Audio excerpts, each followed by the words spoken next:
Okay. Do you guys have questions? We killed that. Oh, we got a question in the back. Is this where I come around with my microphone, or do you think we can hear the question? Let's see. Hi. Go ahead and stand up, please.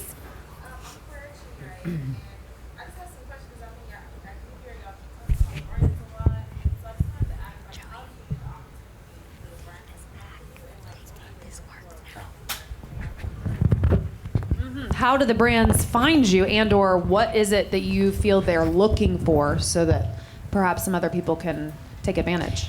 You know, a lot of the times brands, they go through agencies because let's face it, let's just say a brand like Target. They're so big. Do you think Target's going to go sit on the computer and find bloggers and influencers? No. So they have a team of people that typically are in charge of finding bloggers to work with on a campaign. So sometimes it's as simple as, you know, looking online at some of the different blogger agencies. There's different tiers, there's different levels. You know, there's some that work with bloggers who are starting out who maybe have like 2,000 followers, you know what I mean? Like, you just have to research and see what tier you fit into. And that's a great way to go about it, is signing up through these agencies. And when an opportunity comes about, sometimes they say, hey, Target actually is looking to work with, you know, 10 bloggers. Would you be interested? Here's the rate, blah, blah, blah. And that's really easy and it's really great. Other times, the brands reach out directly and you get to have that one-on-one relationship. They have their own internal team, and then you can avoid that middleman and that agency. So that's one of the ways I would say. Well, sorry, go ahead.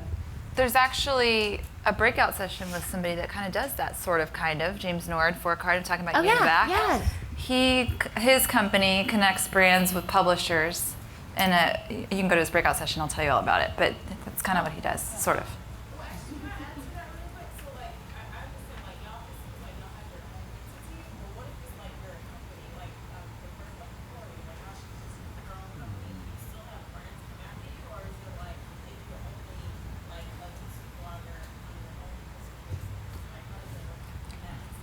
So I kind of dabble in a handful of things. eDropoff is my bread and butter and my majority of my day, but I do have a weekly segment, a TV segment on WCIU. I've been doing that for about 3.5 years.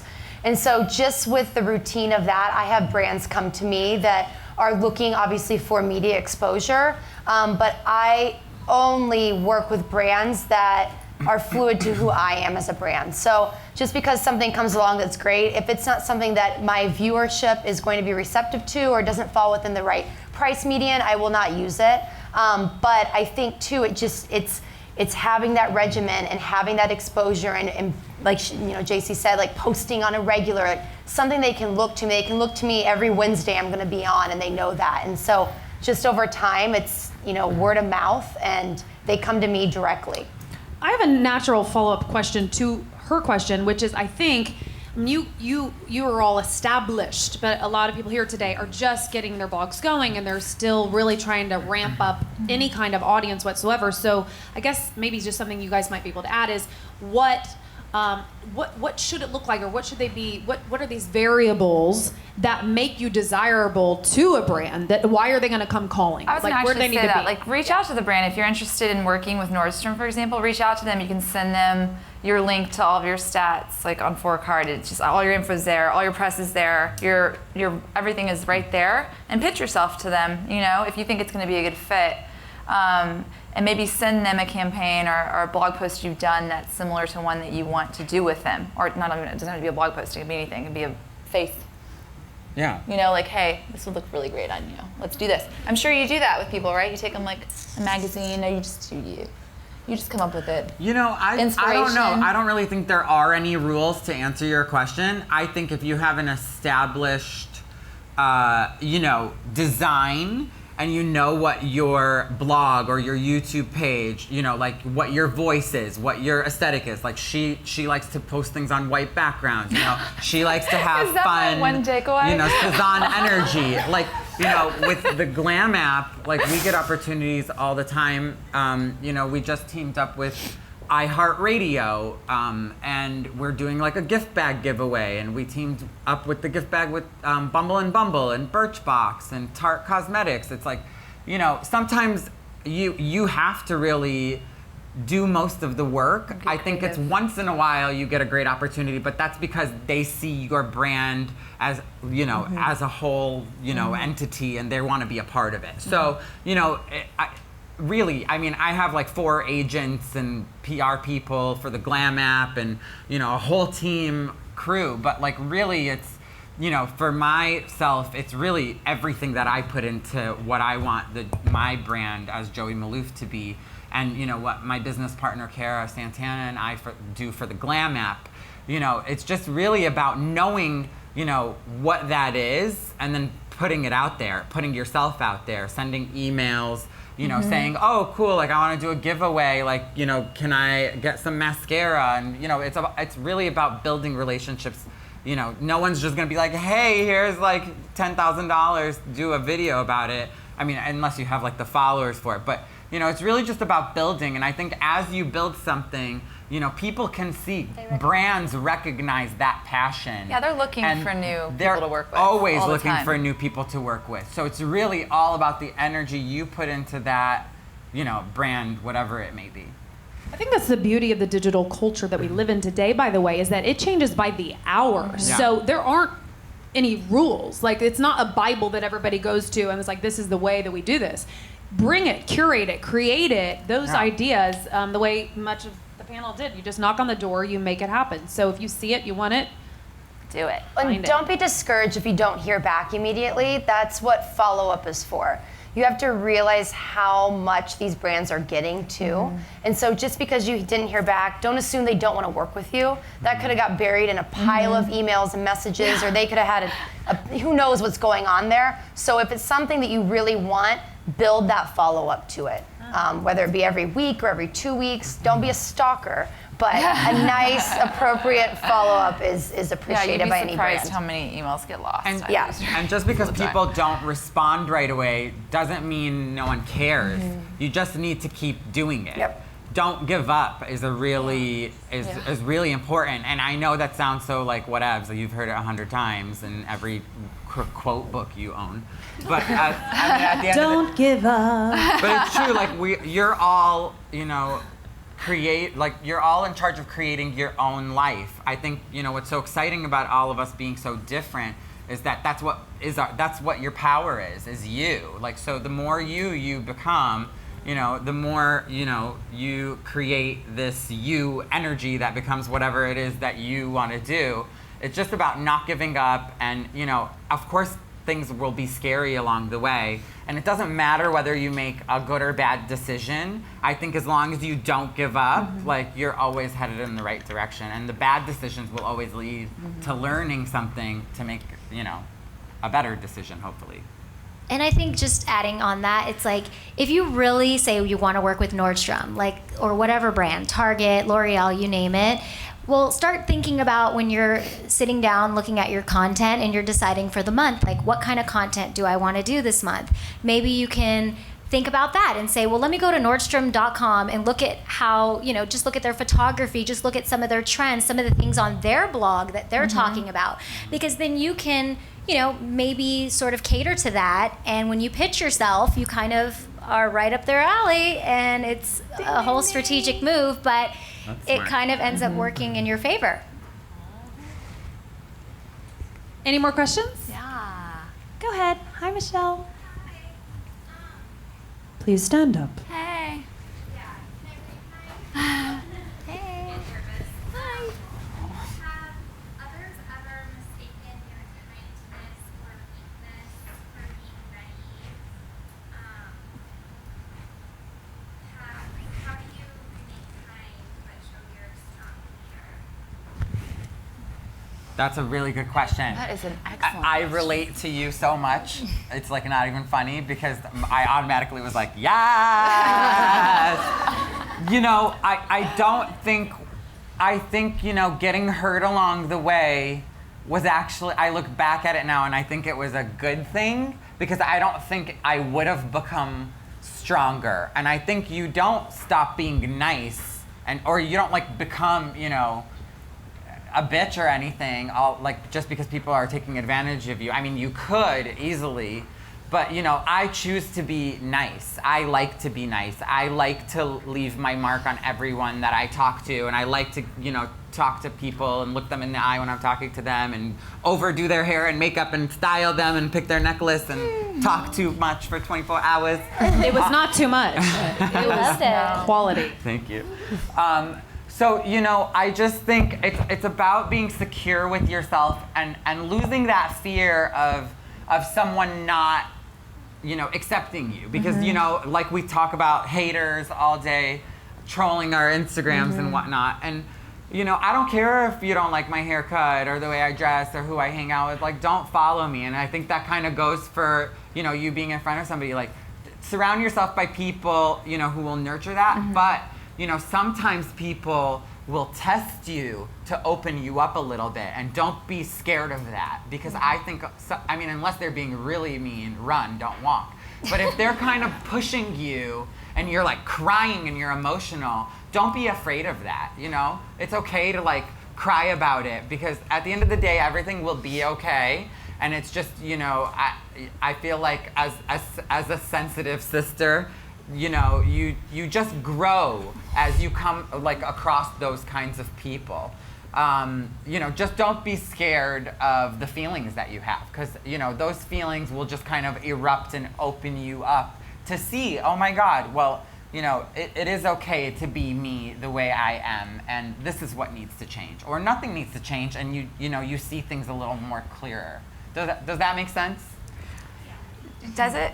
I don't know if No, I it made does. sense. No, Okay. it does. I was just looking at her face. But I think I also know what you mean. Like, I'm a chronic nice person, and I have been in the business a long time, and I have watched a lot of not so nice people move way quicker than I have in the business. And I used to think, oh my God, I have to be stronger, I have to be tougher, and I have to get a little bitch in me just to get heard. And that can be a whole interesting world to navigate. And I used to think, God, squeaky wheel what's the saying? Squeaky wheel gets the grease. Is that, yeah. And I used to be like, you know, I used to always feel like sometimes, was I too naive? Was I too nice? Am I too quiet? Because, you know, there is that fine line. But I also think that my kindness has contributed to my longevity, because in the end, as we're all saying, the energy is real. Like, you pass on your deal, people will you remember did the right that, thing, yeah. it comes around. And I think that it will serve you, your kindness or niceness or whatever, it will serve you in the long run. I like what you were That's saying true. about feeling it. Like, if you're feeling sad, cry. If you're feeling happy, laugh. Yeah, Oh, that's a good one. I like when somebody pushes a button in me, because I'm like, what do you I like what do you that. mean? Like, why am I feeling this way? Like, why did it make me like, Yeah, and then question why. Yeah. you know? And I just think my instant reaction is to be like hiding in a corner, you know, under a blanket holding my dogs. But like, you know what I mean? I'm just like, oh my God, one person hates me, my life is over. You know, Oh my but God, I heard a quote recently. I'm sorry. Yeah, go ahead. Not everybody's gonna like you. You're not Nutella.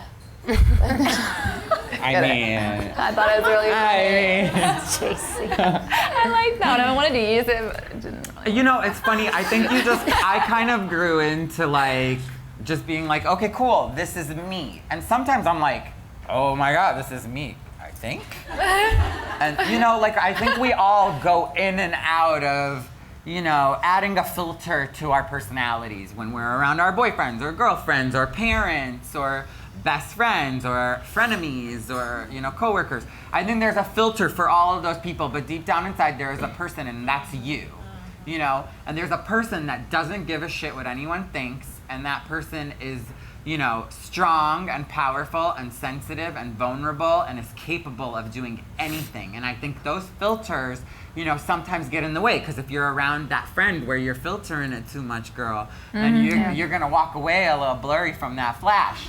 You know what I mean? But if you always stay true to yourself, and I think, you know, having alone time and just kind of being calm and being okay with like just who you are, whatever your thoughts are. And I guess in a weird way, like, you don't have to meditate, but I think being, you know, alone without like people around influencing you and giving you advice and feeding you whatever and giving their opinion with whether you ask for it or not, I think it's really important that you make those decisions for yourself, because I am like the first person to be like, oh my God, is this cute to my best friend? And you know, they could say yes, but it's not my. I could get home and be like, that's not my style, and I bought it because they said yes.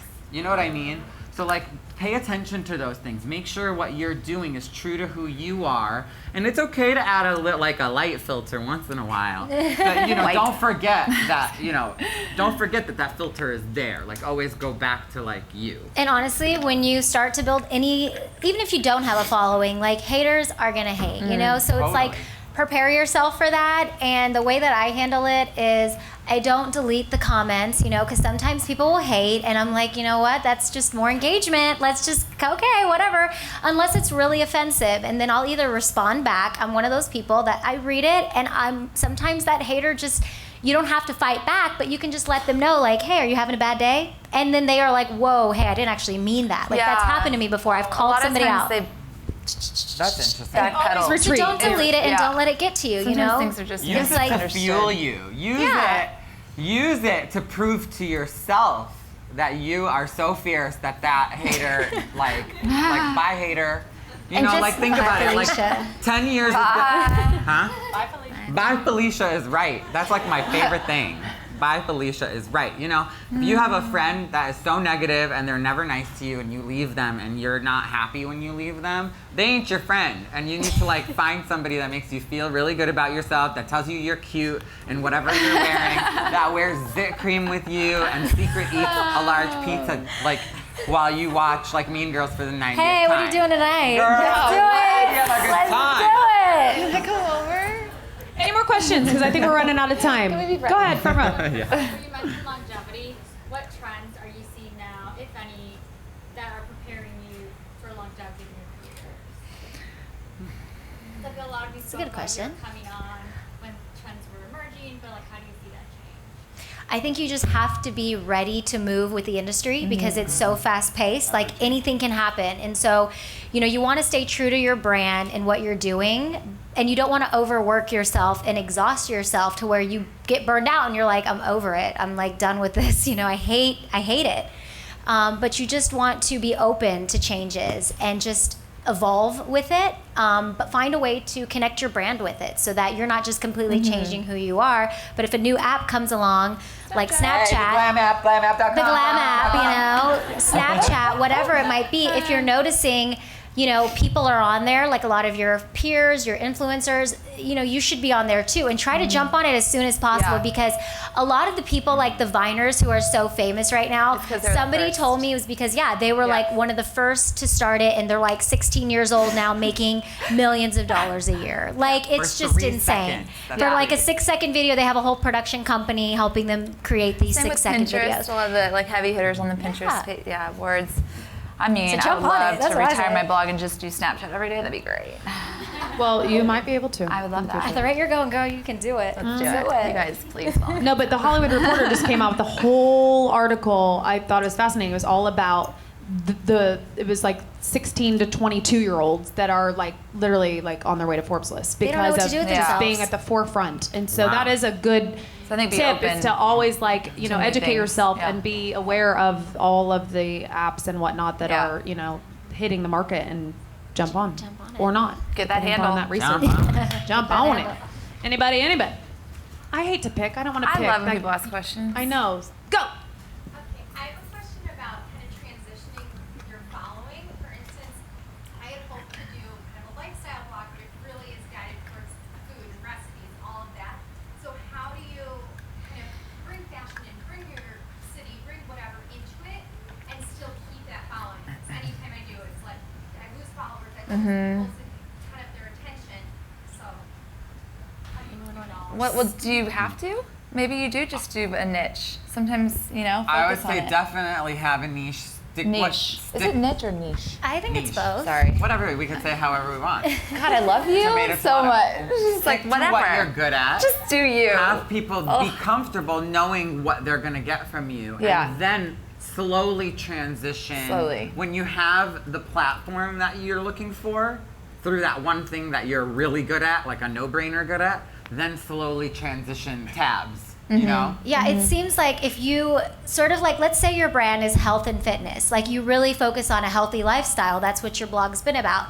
Well, if you're going to transition into fashion and beauty, say you're just tired of lifestyle and you really do want to incorporate fashion and beauty, I mean, I've been there, I would just find a way to connect your brand to it. So maybe there's some like organic face mask or like, you know, a healthy alternative that's gonna, you know, kind of it all goes together under the same umbrella. But I say, if that's something that you want to do it. You know, give it a try. The worst that's gonna happen, like he said, is you're just gonna learn something new, and maybe that was a yes, maybe that was a no. I'm pretty sure we've all been there where we try something and it's like, no way, I didn't even enjoy that. Why did I do that?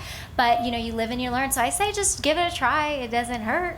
Well, I just want to add, I think you've done an outstanding job. Caitlin's blog, Caitlin worked with me for a while, but she does amazing food recipes. And I think even how you went to Taste of Chicago and like you were incorporating that local and like you're out at your favorite ice cream parlor, like I look at your Instagram every day and I think you've done a really, really good job. You should wear clothes. You should just wear like green beans on your hair. Like make a headband out of green beans. Secret recipe. Yes. It's amazing. Wear a really cute outfit that's overly accessorized while you're cooking something, you know, and then say tag And this all is what your I was outfit, wearing. and then give the recipe of what you're cooking. You know what I mean? Like mix it together. The recipe of like, your be style. fabulous while you're cooking. Dude. You know, kind of transition. The that perfect way. lip while you Oh my cook God, bacon and eggs. Yeah.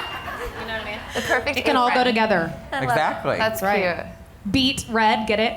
Oh, Thought of that. so good. Sorry. Okay. Dun-dun-dun. Okay, another question. Yes. That's cute. Oh, it's pretty. Really good. What's the greatest piece of advice you could give for growing your audience? Buy your followers. Kidding, duh.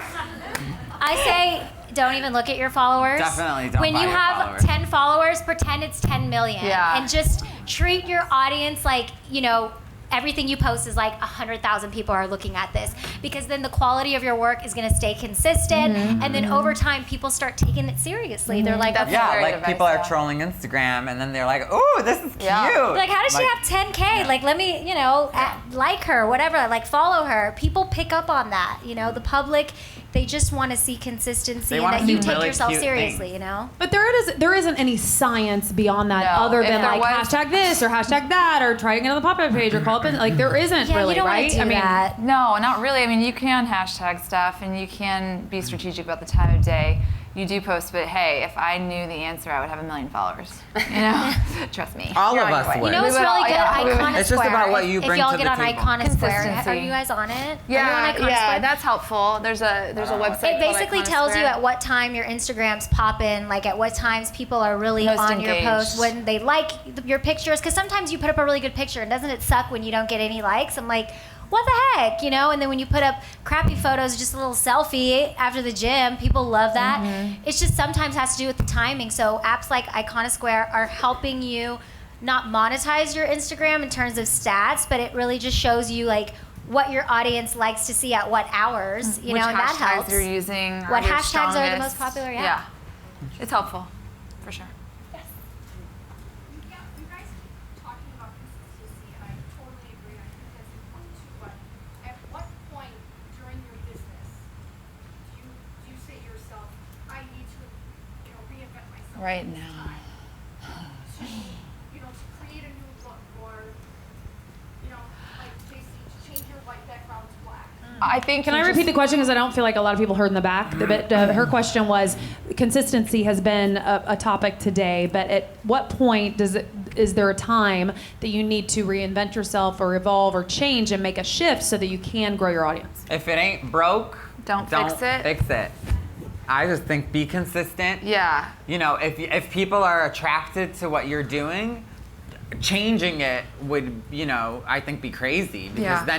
then they're going to need to get used to something new, and then you're going to attract different followers, which might take more time. So I think, build the platform with what you already have, and when you're happy with that, then you'll know what to change. Yeah, and I think when. you'll know because you'll sense a bit of staleness in your engagement and in your followers. Like People will tell there was you. like Catt and I were just talking about this the other day. There was about 6 months ago where my Instagram following just plateaued.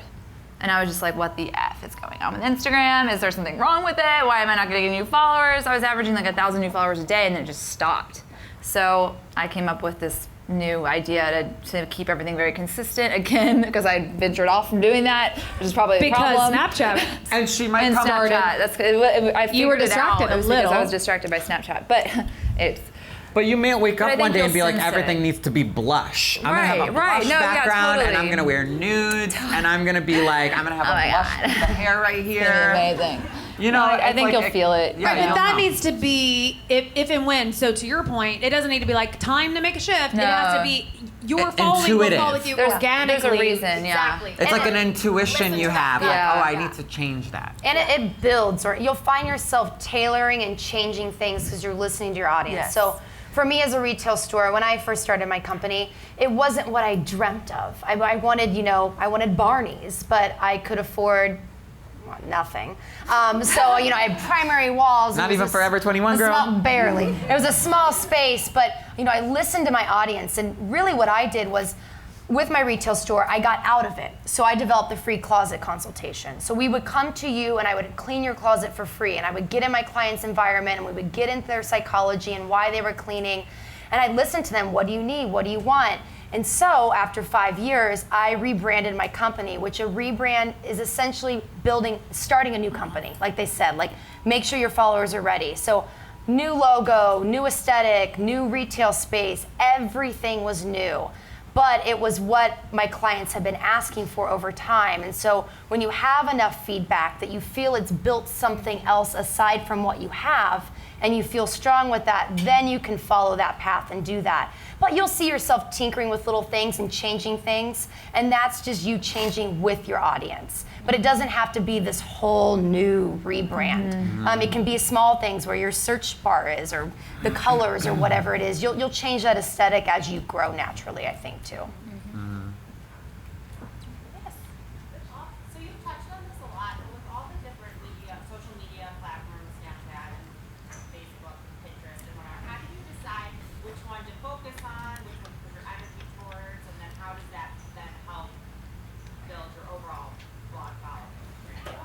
I think the Can you talk reaction- about Snapchat? Because I'm not a Snapchatter, and you're one of the only people I follow on Snapchat. You follow me? Yes. Oh, thanks. But can you? I think that falls into play with that. Can you tell us? It's just people will tell you. Yeah, thanks. I'm gonna do that. I'm gonna do more of it. I started snapping and it's taken off. So I think you know where to focus your energy because you're getting it back. You're getting comments and you're getting positive feedback, and I'm gonna do more of that. Can I answer Yeah. part of this? I think, to your question, I think it's important to be, sprinkled across all platforms, obviously, but it's also like know your lane. I think Jacey is successful at Snapchat because you are this ever-flowing stream of consciousness, and it's funny as so. But not everybody. There are people I follow on Snapchat that I'm like, thank you, but no thank you. Like, I love your blog. You're a great Instagrammer. You have this visual, you have an eye, your photography, symmetry, whatever. I love following on Instagram.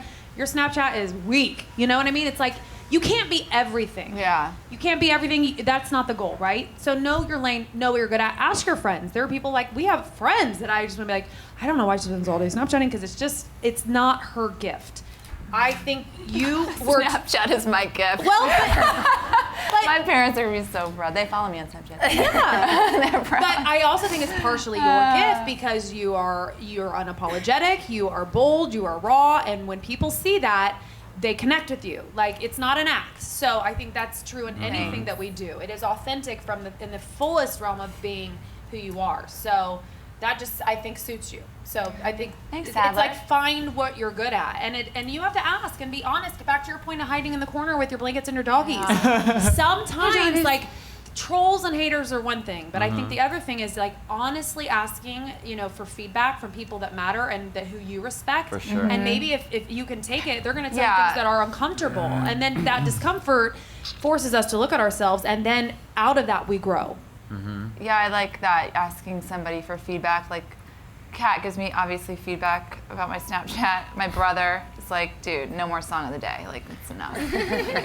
You're going to annoy people. So find somebody that you trust who loves you, and you know it's coming from a nice place, and ask them for some constructive feedback, perhaps. Yeah. And where to put your energy, because you can't be everything all day and every hour. So you just find what you are good at and grow that. Oh, that's a question.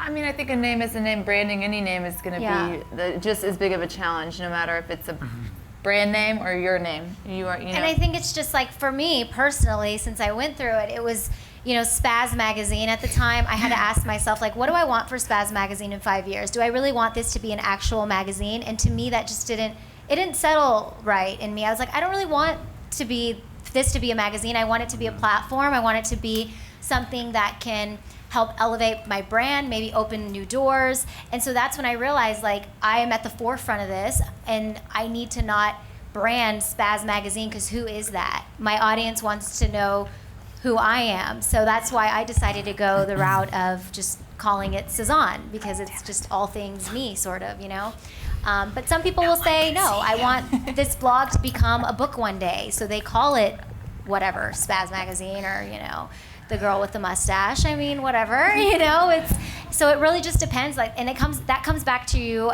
like, asking yourself about your brand and what is your goal. Before you start a blog, I say, like, figure out or have a good idea of, what do you want out of this? Do you just want it to be a hobby? Do you really want it to be a full-time job one day? Do you want it to be a book? Do you want it to be an opportunity to have your own makeup line, whatever? And then that'll help you sort of figure out the name and the logo and all of that. But sometimes it just takes months of research and not thinking about the name and just figuring out, like, well, what is it that I want out of this?